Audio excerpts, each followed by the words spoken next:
Mi padre testificó contra mí en mi batalla de custodia. Me aseguré de que todos supieran por qué. El divorcio comenzó hace un año.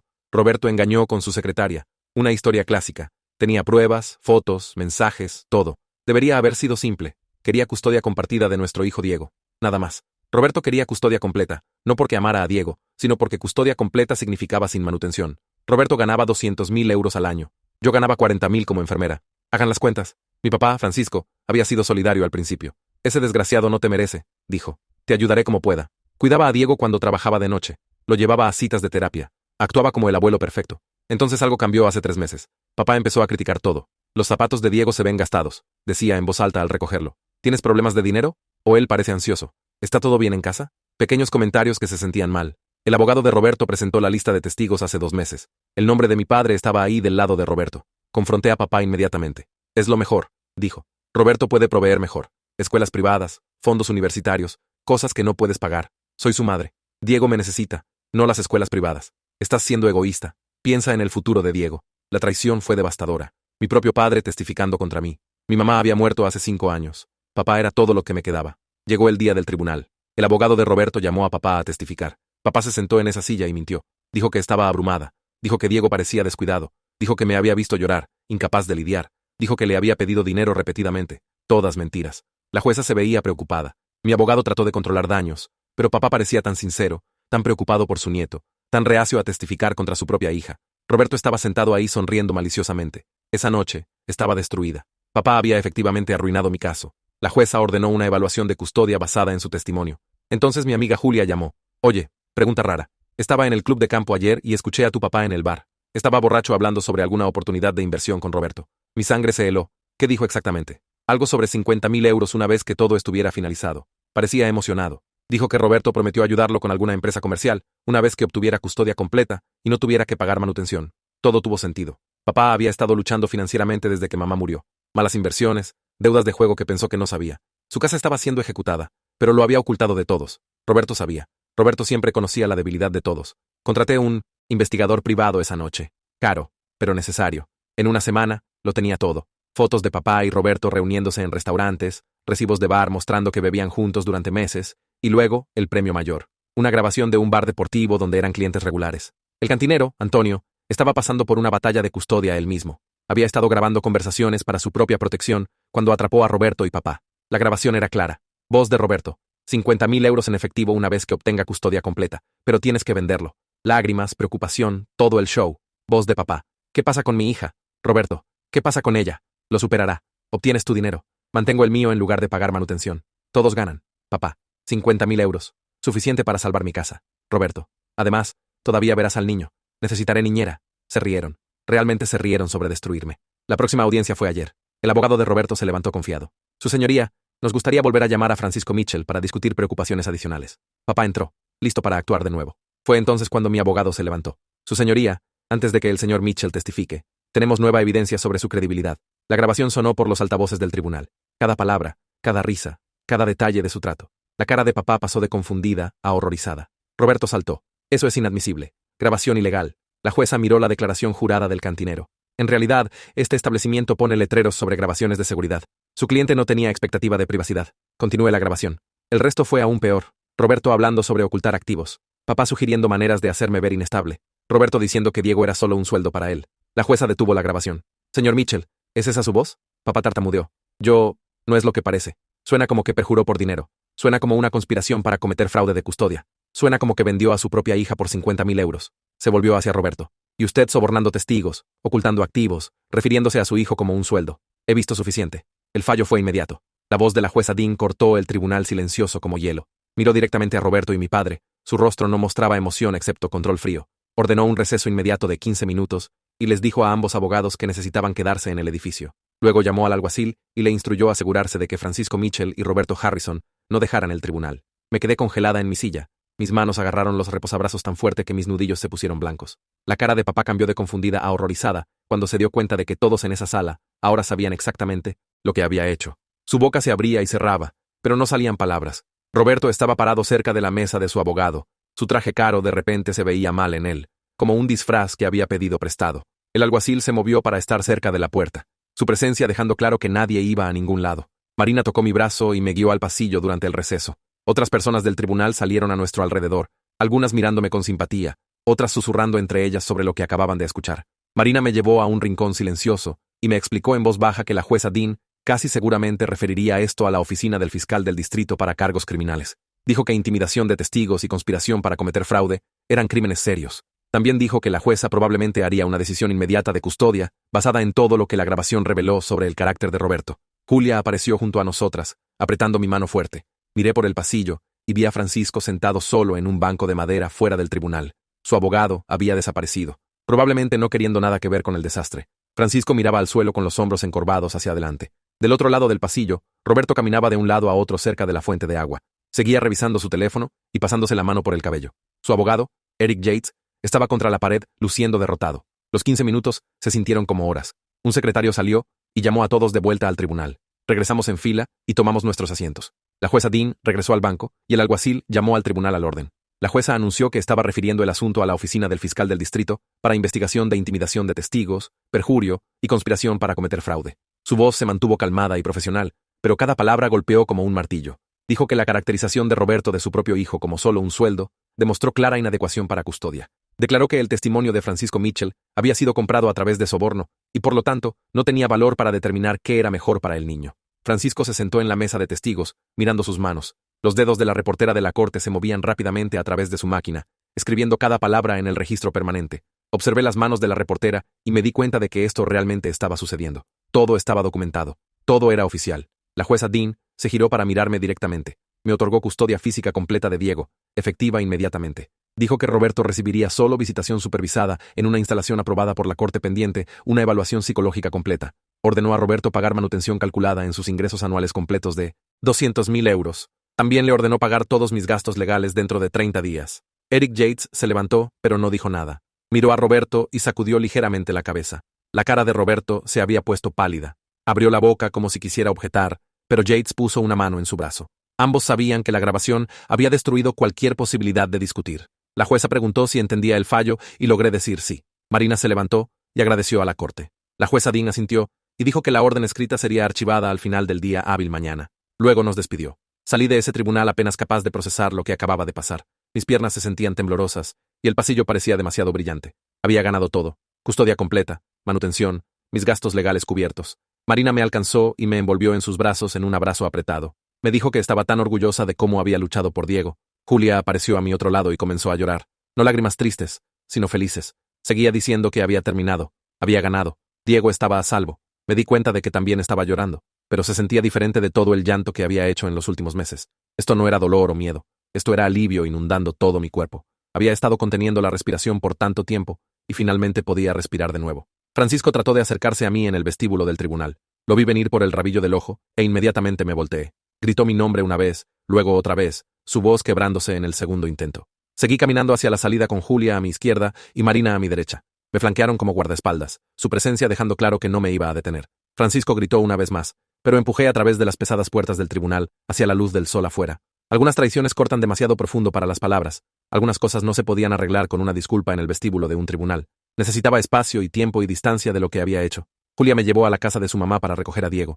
Había estado quedándose allí durante la audiencia porque no lo quería cerca del tribunal. Cuando entramos en la entrada, corrió por la puerta principal antes de que yo ni siquiera saliera del auto. Puso sus brazos alrededor de mi cintura y preguntó si todo estaba bien. Me arrodillé a su nivel y lo miré a los ojos. Le dije, sí, todo estaba bien. Íbamos a casa juntos y todo iba a estar bien. Su cara se abrió en una sonrisa enorme. Confiaba en mí completamente.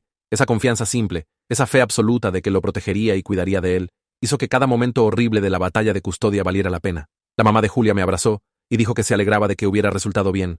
Recogimos la mochila de Diego y su dinosaurio de peluche favorito y nos fuimos a casa. Esa noche, Diego y yo ordenamos pizza del lugar de la calle. Nos sentamos en nuestro pequeño sofá y vimos sus películas de superhéroes favoritas. Habló durante la mayoría de ellas, señalando sus partes favoritas y explicándome los poderes de los personajes, aunque las había visto docenas de veces. Alrededor de las 21 horas, se quedó dormido con la cabeza en mi regazo, la boca ligeramente abierta y el brazo envuelto alrededor del dinosaurio de peluche. Me quedé sentada ahí por mucho tiempo solo mirándolo. Pensé en lo cerca que había estado de perderlo. Si Julia no hubiera escuchado a papá en el club de campo, si Antonio, el cantinero, no hubiera estado grabando conversaciones para su propio caso de custodia, si cualquier pieza del rompecabezas hubiera sido diferente, podría haber perdido a Diego. La grabación nos había salvado, pero mi disposición a luchar, a contratar al investigador, a no rendirme, incluso cuando el primer testimonio de papá hizo que todo pareciera sin esperanza, eso es lo que nos había llevado al punto donde la grabación podía importar. 2 días después, mi teléfono comenzó a sonar con llamadas del número de papá. Las dejé todas ir al buzón de voz. Cuando finalmente revisé los mensajes, había 5. En cada uno, me rogaba que lo dejara explicar.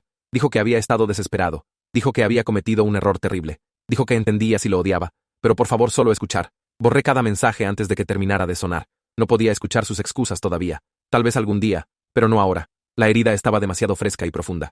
Julia vino esa tarde con café y se sentó conmigo en la cocina. Me dijo que debería tomarme todo el tiempo que necesitara antes de decidir si alguna vez volvería a hablar con él. Dijo que no había prisa para perdonar a alguien que había tratado de destruir mi vida por dinero. Aprecié que no tratara de empujarme hacia la reconciliación solo porque era familia. La semana siguiente, la visitación supervisada de Roberto comenzó en un lugar llamado Family Bridges. Era una instalación específicamente configurada para visitas supervisadas con personal entrenado observando todo. Diego fue a su primera visita de 2 horas el sábado por la mañana. Cuando fui a recogerlo, se subió al auto y me dijo que papá se había visto muy triste. Dijo que papá seguía disculpándose y preguntando si Diego estaba enojado con él. Eso me rompió el corazón de una manera diferente a todo lo demás. Diego no debería tener que lidiar con la culpa de su padre. Me detuve en un estacionamiento y me volteé para mirarlo en el asiento trasero. Le dije que nada de esto era su culpa. Expliqué que a veces los adultos toman malas decisiones y tienen que enfrentar las consecuencias, pero eso no cambiaba el hecho de que tanto su mamá como su papá lo amaban mucho. Asintió seriamente y preguntó si podíamos comer helado. Dije que sí, y fuimos a su tienda favorita, dejando todos los problemas complicados de adultos atrás por un rato. 2 días después, Marina llamó mientras estaba preparando el desayuno para Diego. Preguntó si tenía un minuto para hablar y entré a mi dormitorio y cerré la puerta. La oficina del fiscal del distrito estaba procediendo con cargos criminales contra Francisco y Roberto por conspiración e intimidación de testigos. Marina explicó que esto estaba completamente separado del caso de custodia, pero ambos hombres podrían enfrentar tiempo en prisión si eran condenados. Dijo que el fiscal tomaba este tipo de fraude muy seriamente porque socavaba todo el sistema judicial. Me senté en mi cama sintiéndome extraña sobre toda la situación. Parte de mí quería que ambos fueran castigados por lo que trataron de hacerme a mí y a Diego, pero otra parte de mí se sintió mal pensando en mi propio padre yendo a prisión. Marina debe haber percibido mi confusión porque me dijo que no tenía que tomar decisiones ahora. El caso criminal procedería sin importar si cooperaba o no, ya que la grabación era evidencia sólida. Le agradecí y colgué. Luego miré mi teléfono por mucho tiempo antes de regresar a terminar de hacer los huevos de Diego. El lunes siguiente, regresé al trabajo en el hospital después de tomar una semana libre. Mi supervisora había sido comprensiva sobre darme tiempo para lidiar con la audiencia de custodia. Regresar a la sala de emergencias se sintió extraño y reconfortante al mismo tiempo. Mis compañeros de trabajo me recibieron calurosamente, y varios preguntaron cómo había ido todo. Les di la versión corta sobre ganar custodia completa, y todos parecían genuinamente felices por mí. Durante mi descanso para almorzar, mi supervisora me apartó en la sala de descanso. Me dijo que había pasado por una difícil batalla de custodia hace unos 15 años con su exesposo. Dijo que entendía por lo que había pasado, y si alguna vez necesitaba hablar, estaba ahí. Le agradecí, y me sentí agradecida de trabajar con personas que realmente se preocupaban. La normalidad de revisar signos vitales, poner sueros y lidiar con emergencias médicas cotidianas me ayudó a tranquilizarme después de semanas de caos legal. Al final de mi turno, me sentí más como yo misma de lo que había estado en meses. 3 días después, revisé mi cuenta bancaria en mi teléfono y vi un depósito de 3.200 euros. La manutención había comenzado. Miré fijamente el número en mi pantalla, sintiendo una oleada de alivio tan fuerte que casi me mareó. 3.200 euros cada mes. Podía pagar las citas de terapia de Diego sin estrés. Podía comprarle zapatos nuevos cuando los necesitara, en lugar de hacer que los viejos duraran otro mes. Podía empezar a ahorrar para emergencias en lugar de vivir de quincena en quincena y rezar que nada se rompiera. El dinero no arregló el daño emocional de todo lo que había pasado, pero eliminó la ansiedad constante de supervivencia que me había estado aplastando por más de un año. Ese fin de semana, llevé a Diego de compras y le compré 3 pares nuevos de zapatos, algo de ropa que realmente le quedara, y el kit de ciencias que había estado pidiendo para su cumpleaños. Estaba tan emocionado llevando las bolsas fuera de la tienda. Me sentí más ligera de lo que había estado en mucho tiempo. 3 semanas después de la audiencia, Marina llamó de nuevo. El abogado de Francisco la había contactado preguntando si consideraría escribir una carta al fiscal solicitando clemencia para mi padre. Marina preguntó qué quería hacer y le dije que necesitaba tiempo para pensarlo. La ira aún estaba demasiado fresca para tomar esa decisión. Parte de mí quería dejar que Francisco enfrentara todas las consecuencias de lo que hizo. Me había vendido por 50.000 euros y trató de llevarse a mi hijo. Pero otra parte de mí recordaba que había estado ahí después de que mamá murió, ayudando con Diego, siendo el abuelo que mi hijo amaba. Marina dijo que no había prisa y debería tomarme todo el tiempo que necesitara. Colgué, sintiéndome conflictuada, y empujé la decisión al fondo de mi mente. Diego tenía una cita de terapia el martes siguiente, y su terapeuta pidió hablar conmigo a solas por unos minutos al final. Me senté en su oficina mientras Diego jugaba en la sala de espera.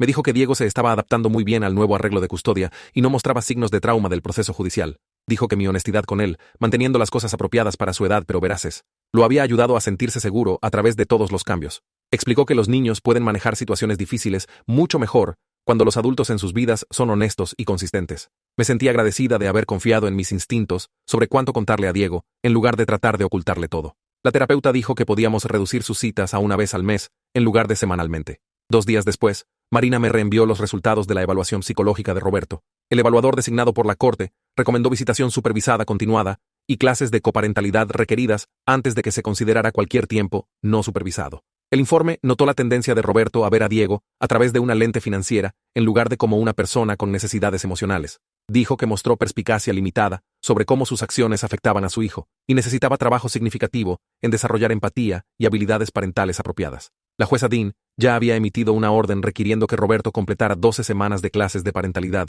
y continuara visitas supervisadas en Family Bridges. Me sentí aliviada leyendo la evaluación porque validó todo lo que había estado diciendo sobre las prioridades de Roberto. Ahora que tenía manutención estable llegando, comencé a buscar un mejor apartamento. Nuestro lugar actual era pequeño y en un vecindario que nunca me había gustado, but era lo que podía pagar antes. Diego y yo pasamos una mañana de sábado recorriendo un apartamento de 2 dormitorios en una área más linda más cerca de su escuela. Tenía un pequeño patio cercado y el arrendador permitía mascotas.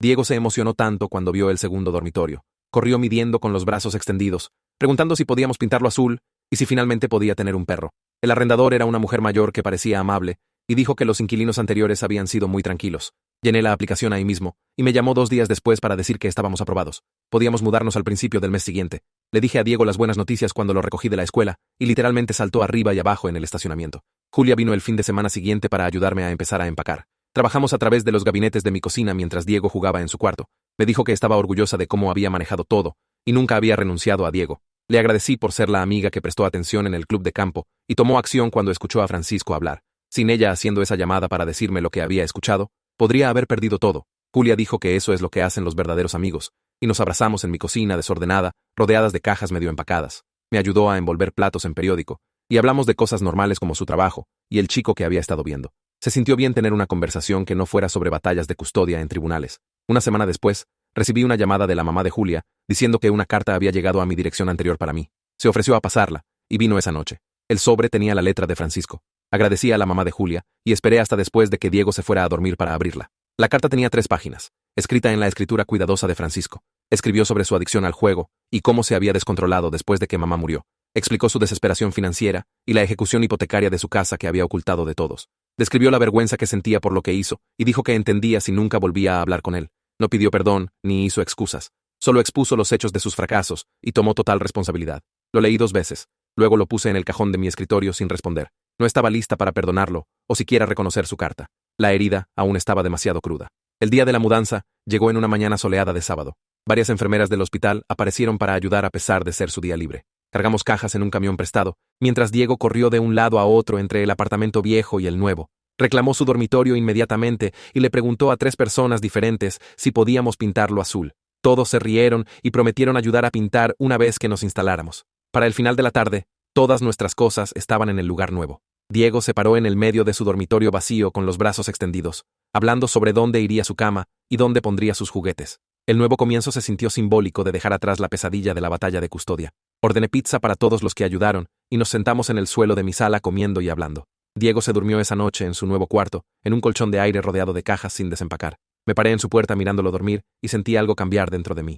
Íbamos a estar bien, mejor que bien. Íbamos a construir una buena vida aquí. 3 semanas después de mudarnos, Marina llamó con noticias sobre Roberto. Había terminado todas sus clases de coparentalidad ordenadas por la corte y había enviado documentos solicitando visitas diurnas no supervisadas con Diego. Me explicó su récord de cumplimiento por teléfono. Asistencia perfecta a cada clase. Completó todas las tareas. El informe del instructor elogió su participación y disposición a aprender. Marina dijo que la solicitud era razonable dado su historial, y la corte probablemente la aprobaría sin importar si estaba de acuerdo o no. Me senté en mi mesa de cocina mirando los documentos que había enviado por correo electrónico. Diego merecía una relación con su padre. Sabía que mis sentimientos sobre Roberto no cambiaban lo que era mejor para mi hijo. Llamé a Marina de vuelta y le dije que no me opondría a la solicitud. Presentó la respuesta esa tarde. La primera visita, no supervisada, pasó un sábado por la mañana 2 semanas después. Roberto recogió a Diego a las 10:00 y se dirigieron al parque cerca de su apartamento. Pasé 3 horas limpiando mi apartamento ya limpio y revisando mi teléfono cada 15 minutos. Diego llegó a casa a la 1 con manchas de pasto en las rodillas y helado de chocolate en su camisa. Habló sin parar sobre jugar baloncesto y cómo su papá le enseñó una nueva forma de tirar tiros libres. Habían comido helado del camión en el patio de juegos. Roberto le había dejado pedir una doble porción. Escuché y sonreí, y le dije que me alegraba que se hubiera divertido. Esa noche, después de que Diego se fuera a dormir, me senté en mi sofá y me admití a mí misma que también me alegraba. Por el bien de Diego, no por Roberto. Nunca confiaría en Roberto de la misma manera otra vez. Pero Diego no necesitaba cargar ese peso. Una semana después, Marina reenvió un correo electrónico del abogado de Francisco. El fiscal del distrito había ofrecido un acuerdo de culpabilidad, 3 años de libertad condicional en lugar de tiempo en prisión, 200 horas de servicio comunitario, 15.000 euros en restitución para cubrir mis gastos legales. El abogado de Francisco quería saber si apoyaría el acuerdo o si planeaba oponerme. Marina dijo que la decisión era completamente mía. El fiscal procedería de cualquier manera, pero mi posición podría influir al juez durante la sentencia. Imprimí el correo electrónico y lo leí probablemente 20 veces durante los siguientes 3 días. Parte de mí quería que Francisco enfrentara las máximas consecuencias. Me había vendido por dinero, había mentido bajo juramento, casi me cuesta a mi hijo, pero otra parte de mí recordaba que aún era mi padre, aún el abuelo de Diego, aún el hombre que me había criado después de que mamá murió. Julia vino la tercera noche y me encontró sentada en mi mesa de cocina con el correo electrónico. Hizo té y se sentó frente a mí mientras hablé de mis sentimientos conflictuados. No me dijo qué hacer, solo escuchó. Para cuando se fue, sabía lo que necesitaba escribir. Abrí mi laptop y comencé a escribir una carta al fiscal. Escribí que no me oponía al acuerdo de culpabilidad, pero tampoco minimizaría lo que Francisco había hecho. Había traicionado a su propia hija y nieto por dinero. Esa violación de confianza tenía consecuencias que no podían ser borradas por libertad condicional o servicio comunitario. Expliqué cómo su testimonio casi había destruido mi caso de custodia y cómo nunca olvidaría verlo mentir en el estrado de testigos. Pero también escribí que creía en segundas oportunidades para personas dispuestas a hacer el trabajo para ganárselas. Terminé la carta alrededor de medianoche y se la envié a Marina para revisión. Llamó la mañana siguiente y dijo que había logrado exactamente el equilibrio correcto, profesional pero honesta, haciéndolo responsable sin ser vengativa. La presentó con el fiscal esa tarde. La audiencia de declaración de culpabilidad de Francisco ocurrió 3 semanas después en un jueves por la mañana. No asistí, pero Marina fue y me llamó después con detalles. Francisco se había parado ante el juez y se había declarado culpable de los cargos de conspiración. El juez aceptó el acuerdo de culpabilidad, 3 años de libertad condicional, 200 horas de servicio comunitario en lugares aprobados por su oficial de libertad condicional, 15.000 euros en restitución pagados a mí en cuotas mensuales. El juez había mirado directamente a Francisco durante la sentencia y le había dicho que tenía suerte de que su hija hubiera mostrado misericordia al no oponerse a la declaración. Francisco había asentido en silencio. Marina dijo que se veía más viejo de lo que recordaba de la audiencia de custodia, más quebrado. Su abogado lo había ayudado a caminar fuera del tribunal después. Colgué el teléfono y me senté en mi auto fuera del hospital antes de que comenzara mi turno. Se había hecho justicia. No la justicia que había imaginado meses antes, pero justicia de todas formas. 2 meses después del fallo de custodia, Diego y yo finalmente teníamos una rutina real. Tenía su propio cuarto pintado del azul que había pedido el día de la mudanza. Había comprado estrellas que brillan en la oscuridad y las había pegado por todo su techo en patrones aleatorios. Establecimos rituales para dormir, cuentos a las 20:30, luces apagadas a las 21:00. La tarea pasaba en la mesa de la cocina, justo después de la escuela, mientras yo hacía la cena. Los fines de semana significaban panqueques los domingos por la mañana y noches de película los viernes. El apartamento comenzó a sentirse como hogar, en lugar de solo un lugar donde vivíamos. Diego invitó amigos por primera vez. La vida se sintió normal otra vez de maneras que había olvidado que eran posibles. 6 semanas después de la primera visita no supervisada, el abogado de Roberto presentó otra solicitud de modificación. Quería visitas nocturnas ahora que las visitas diurnas habían ido bien consistentemente. El evaluador de custodia presentó un informe recomendando aprobación con un horario gradual. Una noche de fin de semana por mes para empezar. Luego aumentando si todo iba bien. Marina llamó para discutirlo, y estaba lista para decir no, hasta que Diego escuchó mi lado de la conversación. Preguntó si podía tener pijamadas en el apartamento de su papá. Su cara se iluminó cuando habló del lugar de Roberto teniendo un cuarto de huéspedes que podía ser suyo. Miré la expresión emocionada de mi hijo y llamé a Marina de vuelta para decir que estaba de acuerdo con el horario recomendado por el evaluador. Alrededor de esa misma época, mi compañera de trabajo Sara mencionó que su hermano James estaba recientemente soltero y preguntó si estaría interesada en conocerlo. Conocía a Sara desde hacía 3 años, confiaba en su juicio. Dije que sí, principalmente porque Julia me había estado molestando sobre volver a salir. James y yo nos encontramos para café un martes por la tarde entre turnos. Era terapeuta respiratorio en un hospital diferente. Fácil de hablar, me hizo reír. Comenzamos a enviarnos mensajes regularmente y fuimos a 3 citas más durante el mes siguiente. Nada serio todavía, pero se sintió bien recordar que era una persona más allá de ser la mamá de Diego. Julia llamó una noche después de que llegué a casa de cenar con James y me molestó sobre finalmente estar saliendo otra vez. Me reí y le dije que se ocupara de sus asuntos, pero me sentí más ligera de lo que había estado en meses. Un sobre grueso llegó en mi buzón un miércoles por la tarde con la dirección de remite de Francisco. Dentro había una foto de él usando una camisa de voluntario en un banco de alimentos. Estaba parado detrás de una mesa clasificando productos enlatados con otros voluntarios. Una nota escrita a mano estaba sujeta con clip a la foto. Había completado su primer mes de servicio comunitario. Estaba asistiendo a reuniones de jugadores anónimos 2 veces por semana, viendo a un terapeuta cada jueves, trabajando en sí mismo. La nota no pedía perdón ni solicitaba contacto, solo declaraba hechos sobre lo que estaba haciendo. La leí 2 veces, luego puse tanto la foto como la nota en el cajón de mi escritorio sin responder. La pared de ira que había construido no estaba lista para caer todavía, pero conservé la foto. Eso significaba algo, aunque no estaba segura qué. La conferencia escolar de Diego estaba programada para un viernes por la tarde a fines de octubre. Su maestra, señora Maynard, había estado enviando notas positivas a casa todo el semestre, pero aún me sentí nerviosa entrando al aula. Sonrió cuando me senté y sacó el archivo de Diego. Sus calificaciones eran excelentes en todas las materias, matemáticas y lectura ambas por encima del nivel de grado. Pero de lo que realmente quería hablar era de su carácter. Lo llamó amable y resistente. Dijo que ayudaba a otros estudiantes que tenían dificultades, compartía materiales sin que se lo pidieran, incluía a niños que quedaban fuera en el recreo. Me dijo que debería estar orgullosa de la persona en la que se estaba convirtiendo. Le agradecí y llegué a mi auto antes de que comenzaran las lágrimas. Me senté en el estacionamiento llorando por 10 minutos. Alivio de que Diego estuviera bien a pesar de todo. Orgullo de quién era. Gratitud de que la batalla de custodia no lo hubiera roto. Cuando finalmente manejé a casa, me sentí más ligera. Mi hijo iba a estar bien. Mejor que bien. Iba a ser increíble. El cumpleaños de Diego se acercaba en 2 semanas, y Roberto me envió mensaje preguntando si podíamos hablar sobre planes. Miré mi teléfono por 5 minutos antes de responder que deberíamos coordinar por el bien de Diego. Nos encontramos en un café a mitad de camino entre nuestros lugares, sentados uno frente al otro en una mesa pequeña cerca de la ventana. La conversación se sintió rígida al principio, ambos evitando contacto visual y concentrándonos en nuestras bebidas. Roberto sugirió que coorganizáramos la fiesta en un parque local, para que Diego pudiera invitar a sus amigos de la escuela. Estuve de acuerdo en que tenía sentido, aunque la idea de pasar 3 horas fingiendo ser amigable me dolió el estómago. Dividimos responsabilidades sin discutir.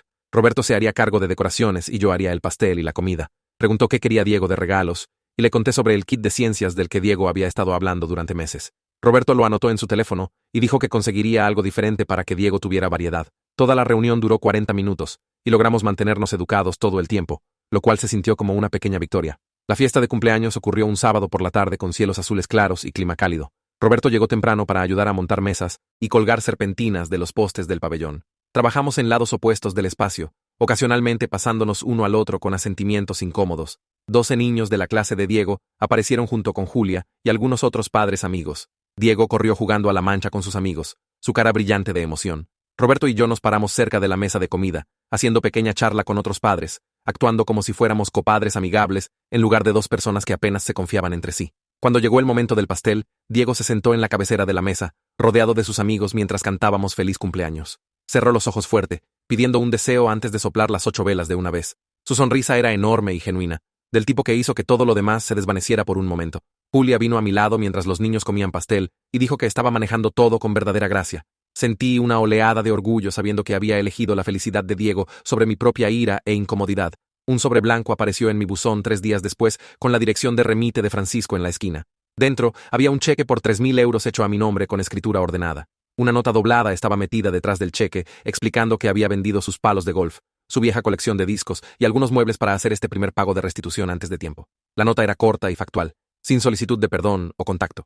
Me paré en mi cocina sosteniendo ambos pedazos de papel, sintiendo una mezcla complicada de emociones que no podía nombrar. Deposité el cheque a través de la aplicación móvil de mi banco esa misma tarde y archivé la nota en el cajón de mi escritorio sin responder. Alguna parte de mí registró su esfuerzo, aunque no estaba lista para reconocérselo directamente.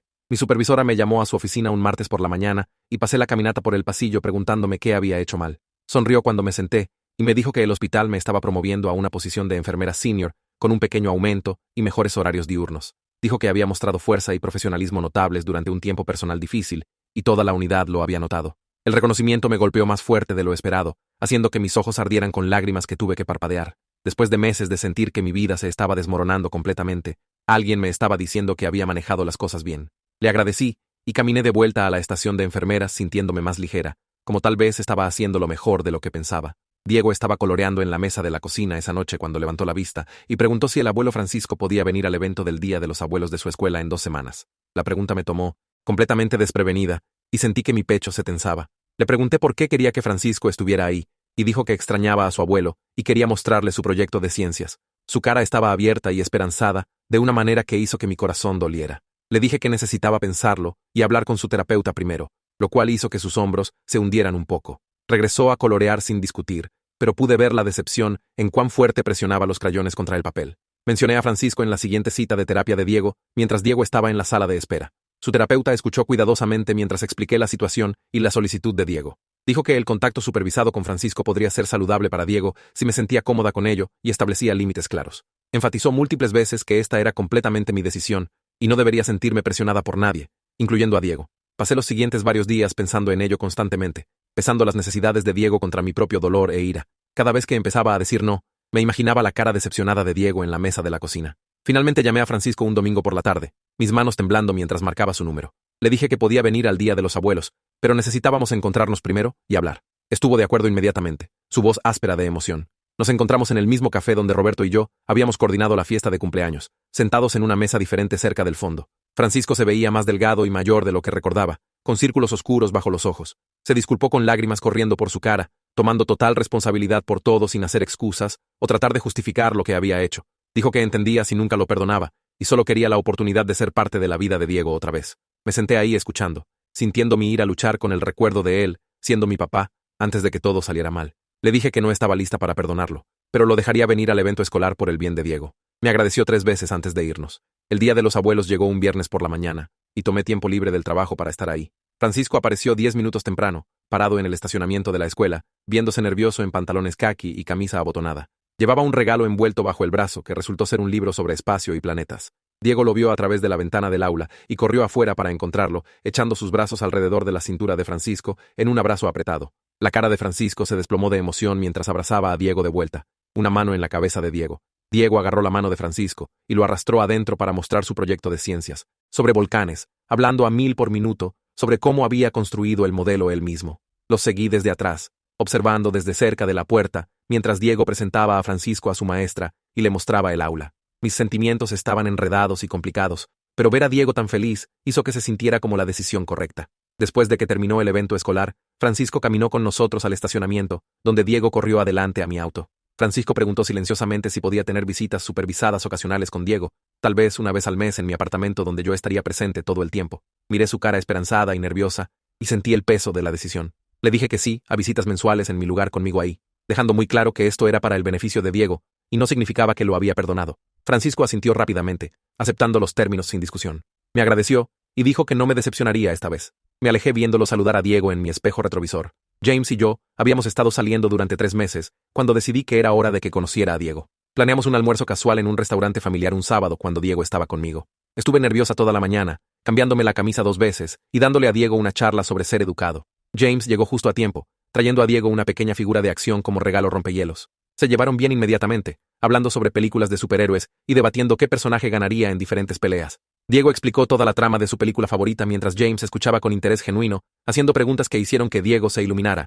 Después del almuerzo, Diego me dijo en el auto que realmente le gustaba James y preguntó si era mi novio. Dije que sí, y Diego asintió como si eso tuviera sentido para él. Me sentí agradecida de tener compañía adulta otra vez, alguien que me veía como más que solo la mamá de Diego. 3 meses saliendo con James, recibí los documentos del abogado de Roberto solicitando una modificación a custodia 50-50. Había completado todos sus requisitos de la corte, terminado las clases de coparentalidad, y había tenido visitas nocturnas exitosas durante 3 meses seguidos. Llamé a Marina inmediatamente, y ella revisó los documentos en su oficina mientras me senté frente a su escritorio. Levantó la vista después de leer todo, y me dijo que esto probablemente sería otorgado basado en el récord de cumplimiento de Roberto y los informes de la terapeuta de Diego mostrando ajuste positivo. Sentí mi estómago tensarse de ansiedad, aunque sabía que tenía razón. Roberto había hecho el trabajo, se había presentado por Diego consistentemente, y había seguido cada orden de la corte sin queja. La audiencia fue programada para 2 semanas después, y pasé ese tiempo tratando de no pensar en perder la mitad de mi tiempo con Diego. La jueza Dean se sentó detrás de su banco revisando el archivo de cumplimiento de Roberto y los informes de la terapeuta,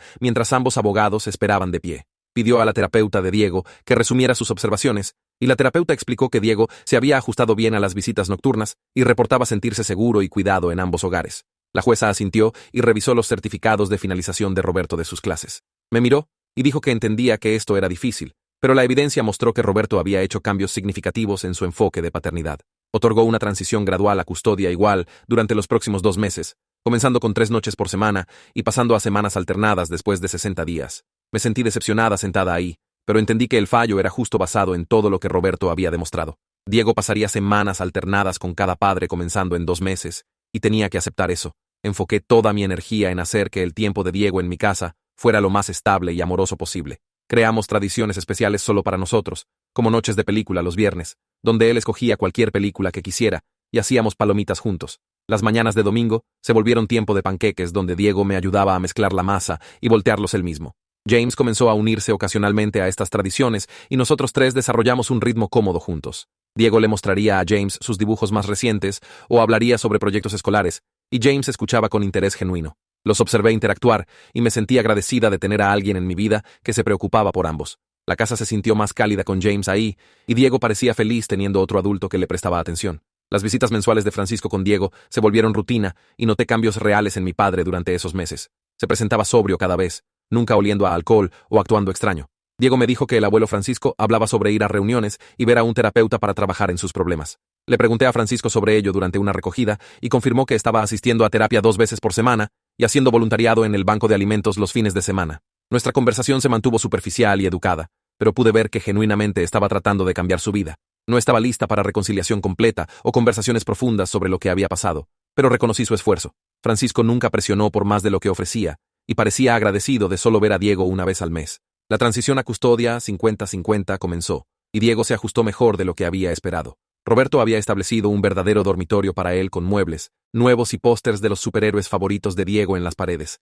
Diego llegó a casa después de su primera semana ahí, y me dijo que su papá había cocinado espaguetis para la cena y lo había ayudado con su tarea de matemáticas cada noche. Dijo que fueron al parque el sábado y jugaron baloncesto juntos. Me sentí agradecida de que Roberto estuviera siendo un padre real, en lugar de solo seguir los movimientos. Extrañé terriblemente a Diego durante sus semanas fuera, y la casa se sintió demasiado silenciosa sin él. Pero verlo feliz y bien cuidado en ambos hogares hizo que la separación fuera más fácil de manejar. 6 meses después del fallo de custodia, estaba doblando ropa en mi dormitorio, cuando me di cuenta de que me sentía genuinamente feliz por primera vez en años. Mi carrera estaba prosperando después de la promoción a enfermera senior y amaba mis nuevas responsabilidades en el hospital. Diego estaba bien ajustado e iba genial en la escuela, a pesar de dividir tiempo entre 2 hogares. James y yo nos estábamos poniendo serios y hablando sobre planes futuros juntos. Miré alrededor de mi vida y apenas reconocí a la mujer rota que se había sentado en ese tribunal escuchando las mentiras de su padre. La pesadilla de la batalla de custodia se sintió como si le hubiera pasado a una persona completamente diferente. Había construido algo bueno de los escombros, y eso se sintió como su propio tipo de victoria. Roberto y yo coparenteábamos exitosamente a través de conferencias escolares, citas médicas y horarios de actividades sin conflictos mayores. Nos sentamos juntos en la conferencia de padres y maestros de Diego y ambos hicimos preguntas sobre su progreso. Coordinamos sus citas dentales y nos aseguramos de que tuviera todo lo que necesitaba en ambas casas. Nuestra comunicación se volvió eficiente y enfocada completamente en las necesidades de Diego en lugar de nuestros problemas pasados. Nunca pensé que llegaríamos aquí después de todo lo que había pasado. No éramos amigos, y probablemente nunca lo seríamos, pero ambos habíamos crecido en mejores versiones de nosotros mismos. Roberto realmente estaba siendo padre en lugar de ver a Diego como una carga financiera, y yo había aprendido a soltar algo de control. El oficial de libertad condicional de Francisco envió una carta diciendo que había completado todos sus requisitos 3 meses temprano, debido a excelente cumplimiento. Francisco me llamó esa noche para compartir las noticias, y su voz sonaba más ligera de lo que había en años. Preguntó si podíamos tomar café juntos, solo nosotros dos, sin Diego ahí. Pensé sobre ello por un minuto mientras esperó en el teléfono. Algo en su tono me hizo sentir lista para esa conversación. Estuve de acuerdo en encontrarlo el sábado siguiente en el café cerca de mi casa. Me agradeció 2 veces antes de colgar y pude escuchar el alivio en su voz. Francisco y yo nos encontramos en el mismo café, donde habíamos hablado antes del Día de los Abuelos.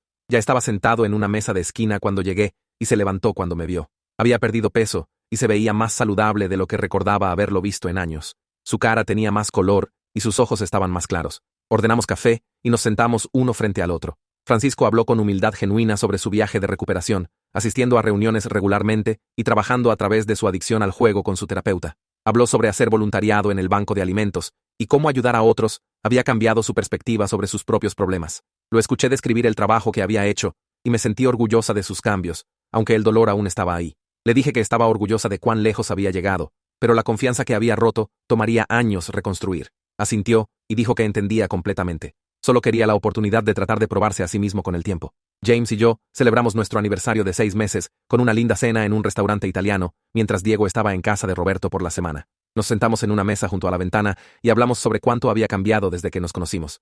James extendió su mano a través de la mesa y tomó la mía. Me dijo que se estaba enamorando de mí y quería conocer a mis amigos y familia apropiadamente. Dijo que podía haber un futuro conmigo y Diego y quería ser parte de nuestras vidas a largo plazo. Sentí mi corazón acelerarse mientras lo miraba y me di cuenta de que me estaba enamorando de él también. Le dije que sentía lo mismo y que estaba lista para construir algo nuevo con él. Nos quedamos en ese restaurante por 3 horas, solo hablando sobre nuestras esperanzas y planes. Manejé a casa esa noche, sintiendo que mi vida finalmente se había juntado después de haberse desmoronado. La escuela de Diego tuvo su ceremonia de premios un jueves por la tarde, en el auditorio lleno de familias. Me senté en la sección del medio junto a Roberto, ambos observando el escenario donde filas de niños esperaban que sus nombres fueran llamados. Francisco se sentó 3 filas detrás de nosotros en el lado izquierdo, y pude verlo por el rabillo del ojo. La directora comenzó a leer nombres para el premio de ciudadanía, y cuando llamó el nombre de Diego, Roberto y yo nos levantamos aplaudiendo. Diego caminó a través del escenario viéndose avergonzado pero feliz, y atrapé a Francisco levantándose también, sus manos juntándose en aplauso fuerte. Después de que la ceremonia terminó, Diego corrió hacia nosotros en el vestíbulo sosteniendo su certificado, y Roberto le revolvió el cabello mientras yo lo abracé fuerte. Francisco se acercó lentamente, manteniéndose atrás unos metros, y Diego se separó para mostrarle el premio. Mi padre se agachó para mirarlo de cerca, y le dijo a Diego que estaba orgulloso, su voz, silenciosa, pero genuina. El verano llegó rápido después de que terminó la escuela, y Diego empacó su bolsa de viaje para el campamento de verano, con más emoción de la que había visto en meses. El campamento costaba dinero que finalmente podíamos pagar, gracias a los pagos de manutención de Roberto, llegando a tiempo cada mes. Llevé a Diego al lugar de recogida del autobús del campamento, y lo observé subir con otros 20 niños, todos hablando fuerte y saltando en sus asientos. Saludó desde la ventana mientras el autobús se alejaba, y me quedé ahí sintiéndome extraña sobre tener 2 semanas sin él. La primera postal llegó 3 días después, dirigida a mí, cubierta con la escritura desordenada de Diego sobre nadar en el lago y hacer un amigo llamado Juan. Otra tarjeta llegó para la dirección de Roberto, y una tercera fue para la casa del abuelo Francisco. Usé el tiempo libre para planear un viaje de fin de semana con James a un pueblo de playa a 2 horas de distancia. Nos fuimos el viernes por la mañana, y pasamos 2 días caminando en la arena, comiendo mariscos, y hablando sobre todo excepto batallas de custodia y drama familiar. James tomó mi mano mientras observábamos el atardecer el sábado por la noche y me sentí relajar de una manera que no había en años. Francisco apareció en mi puerta un martes por la tarde llevando un sobre. Preguntó si podía entrar y lo dejé parar en la entrada mientras sacaba un cheque. La cantidad era 15.000 euros, el pago final de su restitución hacia mí. Explicó que había estado trabajando horas extra y vendió su auto viejo para hacer el pago 3 meses antes del cronograma. Su oficial de libertad condicional le había dicho que no necesitaba apresurarse, pero Francisco dijo que quería terminar lo que debía. Se paró ahí sosteniendo el cheque hacia mí, y lo tomé de su mano sin decir nada por un momento. Luego preguntó si podía llevar a Diego a un juego de béisbol el mes siguiente, solo ellos dos. Pensé sobre ello mientras Francisco esperó, su cara mostrando que esperaba que dijera no, pero algo en mí había cambiado durante los meses pasados, viéndolo hacer el trabajo y presentarse consistentemente. Le dije que sí, podía llevar a Diego a un juego. Los hombros de Francisco cayeron de alivio, y me agradeció 2 veces antes de irse. Lo observé caminar a su auto desde mi ventana, notando que se movía diferente ahora, menos agobiado. Roberto me llamó una noche durante su semana de custodia para hablar sobre alguien que había estado viendo. Su nombre era Raquel, y habían estado saliendo por 2 meses, lo suficientemente serio como para que quisiera presentársela a Diego gradualmente. Preguntó si estaba bien con ello, lo cual me sorprendió porque el viejo Roberto no habría preguntado. Dije que sí, sabiendo que Diego necesitaba ver a su padre construyendo una vida normal. Cuando Diego regresó a mi casa la semana siguiente, mencionó a Raquel sin que tuviera que preguntar. Dijo que era linda y tenía un perro llamado Buster con el que podía jugar. Trabajaba en un banco y hacía buenos panqueques. Sentí una torcedura rara en mi estómago, escuchando sobre la novia de Roberto, algo que podría haber sido celos, pero principalmente se sintió como alivio.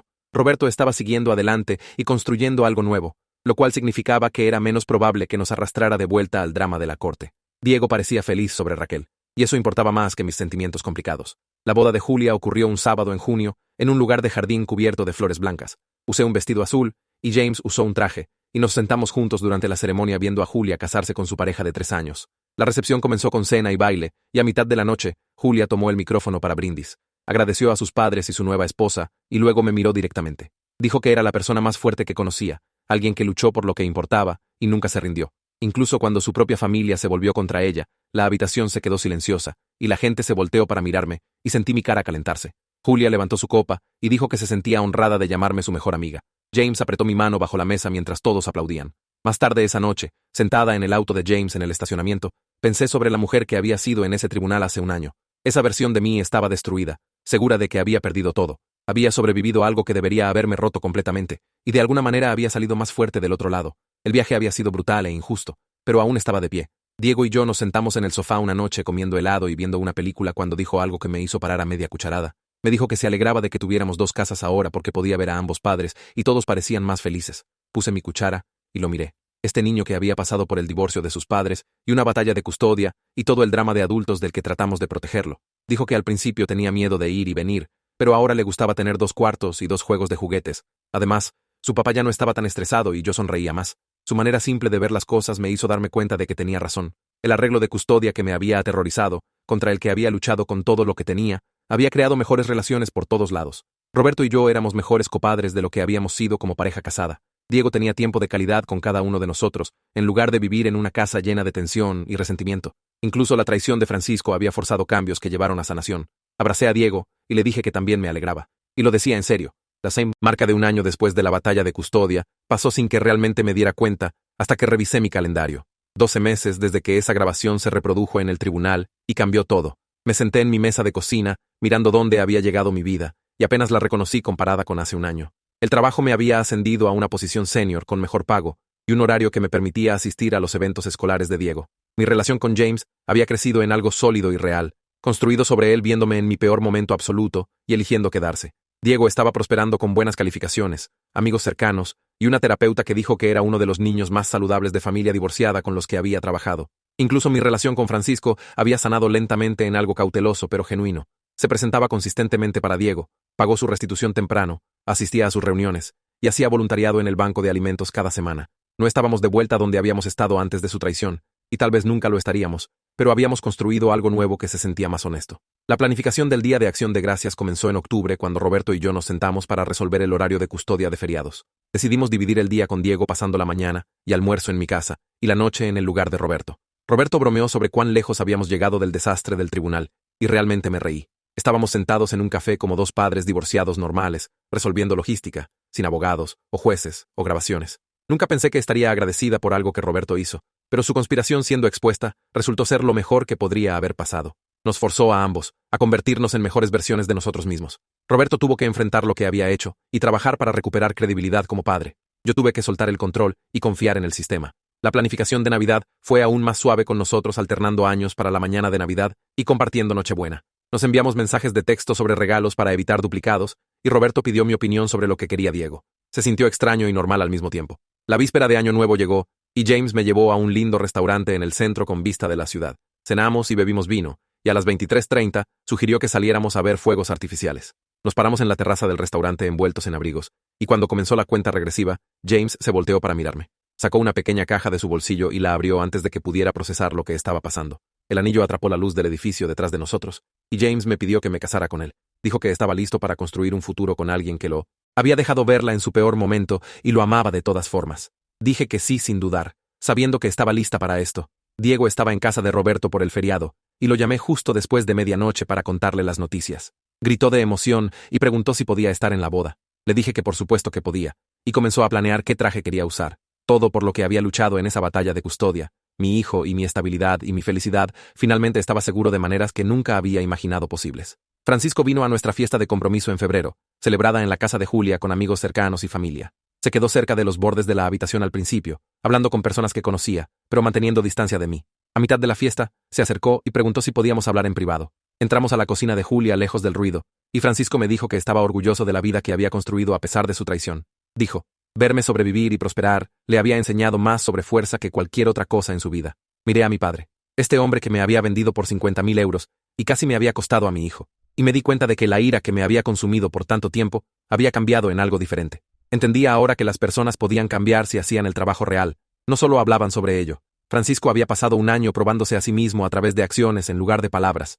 Di un paso adelante y lo abracé por primera vez en más de un año, sintiendo sus brazos envolverse alrededor de mí cuidadosamente como si tuviera miedo de que me alejara. Le dije que lo perdonaba, y lo decía en serio. La fiesta de compromiso continuó a nuestro alrededor, pero algo había cambiado en mí después de ese abrazo. Me alejé de Francisco y regresé al lado de James, sintiéndome más ligera de lo que había estado en meses. La semana siguiente, Diego tuvo su cita regular de terapia, y su terapeuta pidió hablar conmigo después. Se sentó frente a mí en su oficina y dijo que Diego estaba yendo mejor que la mayoría de los niños de familias divorciadas con los que había trabajado. Se sentía seguro con ambos padres, entendía que el divorcio no era su culpa y tenía maneras saludables de expresar sus sentimientos. Recomendó terminar las sesiones regulares y cambiar a revisiones, solo si surgían problemas. Manejé a casa sintiéndome orgullosa de cómo Roberto y yo habíamos protegido a Diego a través de todo. Ambos habíamos metido la pata bastante, pero lo habíamos mantenido a salvo de lo peor. El intercambio de custodia el sábado siguiente ocurrió en un parque a mitad de camino entre nuestras casas. Roberto llegó a tiempo, y Diego corrió para mostrarle un dibujo que había hecho. Mientras Diego jugaba en los columpios, Roberto caminó hacia donde yo estaba parada junto a mi auto. Veía incómodo pero determinado, cambiando su peso de pie a pie. Dijo que quería agradecerme por exponer lo que había hecho con Francisco, porque lo forzó a convertirse en un mejor padre. Admitió que había visto a Diego como una carga financiera antes, algo que ganar o perder en el divorcio. Ahora realmente esperaba con ansias sus semanas con Diego y se sentía culpable sobre la persona que había sido. Le dije que Diego tenía suerte de tenerlo ahora, y lo decía en serio. Roberto había hecho trabajo real para cambiar, asistiendo a esas clases de paternidad y realmente aplicando lo que aprendió. Francisco comenzó a recoger a Diego una vez al mes para salidas abuelo-nieto, solo ellos dos. Iban a juegos de béisbol, museos, y a veces solo caminaban por el parque alimentando patos. Diego llegó a casa de una de estas visitas, hablando sobre cómo el abuelo Francisco le había dicho: todos cometen errores, y lo importante es aprender de ellos. Francisco estaba modelando responsabilidad para mi hijo de maneras que nunca esperé. Estaba agradecida de que Diego tuviera ese ejemplo de alguien que había metido la pata gravemente, pero estaba haciendo el trabajo para ser mejor. 3 meses antes de la boda, James se mudó a nuestra casa con sus muebles y pertenencias, llenando los cuartos extra. Diego se ajustó a tener a James alrededor tiempo completo, y nosotros tres desarrollamos rutinas juntos. James cocinaba desayuno los fines de semana mientras yo preparaba a Diego para práctica de fútbol. Ayudaba con tarea en la mesa de la cocina y respetaba cuando Diego necesitaba llamar a Roberto sobre algo. James nunca trató de reemplazar al padre de Diego, solo se talló su propio espacio en nuestras vidas. Los observé jugando videojuegos juntos una noche y me di cuenta de que las familias podían ser reconstruidas de maneras que nunca imaginé posibles. La planificación de la boda ocurrió rápidamente una vez que James se mudó. Decidimos en una ceremonia en el patio trasero en nuestra casa con amigos cercanos y familia. Julia me ayudó a elegir un vestido simple, y Diego se emocionó sobre usar un traje. La mañana de la boda llegó soleada y cálida. Las sillas llenaron nuestro patio trasero, y las flores decoraron la cerca. Diego me acompañó por el pasillo corto que habíamos creado, sosteniendo mi mano fuerte. James estaba al frente con el oficiante, sonriendo tan amplio que pensé que su cara podría partirse. Roberto se sentó en la tercera fila junto a su novia, y Francisco se sentó cerca del fondo, ambos ahí para celebrar este nuevo capítulo. Julia lloró durante toda la ceremonia, secándose los ojos con pañuelos. El oficiante nos declaró casados, y todos aplaudieron. Miré alrededor a todas estas personas que habían luchado a mi lado para llegar aquí. La batalla de custodia se sintió como si le hubiera pasado a una persona diferente. Nuestra luna de miel nos llevó a un resort de playa, donde James y yo pasamos una semana nadando y comiendo buena comida y durmiendo hasta tarde. Una tarde, acostada en la arena, pensé sobre Antonio, el cantinero, y esa grabación. Había estado grabando conversaciones para su propia batalla de custodia y accidentalmente atrapó la conspiración de Roberto y Francisco. A veces la justicia necesitaba tanto suerte como trabajo duro. Había tenido la determinación para seguir luchando y el universo había proporcionado esa grabación en el momento exacto correcto. Sin ambos elementos, podría haber perdido a Diego. 18 meses habían pasado desde esa audiencia del tribunal, cuando la grabación se reprodujo a través de los altavoces. Mi vida ahora no se parecía en nada a lo que había imaginado durante esos días oscuros. Tenía mi carrera de enfermería con la posición senior y mejor pago. Tenía a James, quien me amaba, y trataba a Diego como suyo. Tenía a Diego, feliz y saludable, dividiendo tiempo entre dos padres que ambos ponían sus necesidades primero. Incluso tenía una relación sanada con Francisco, cautelosa pero real. La traición que casi me destruye de alguna manera había llevado a la vida que se suponía que debía tener. Francisco vendiéndome por 50.000 euros había expuesto el verdadero carácter de Roberto, y forzó a ambos hombres a enfrentar lo que habían hecho. Si Francisco nunca hubiera testificado, si Roberto nunca hubiera sido atrapado, podría haber perdido custodia ante un hombre que veía a su hijo como un sueldo. En lugar de eso, la conspiración desmoronándose había creado algo mejor para todos. Diego tenía 2 padres comprometidos ahora en lugar de un padre manipulativo. Roberto se había convertido en alguien que su hijo podía respetar. Francisco había confrontado su adicción al juego y había obtenido ayuda. Había aprendido que era más fuerte de lo que sabía. A veces, las peores traiciones te abren de maneras que dejan entrar la luz.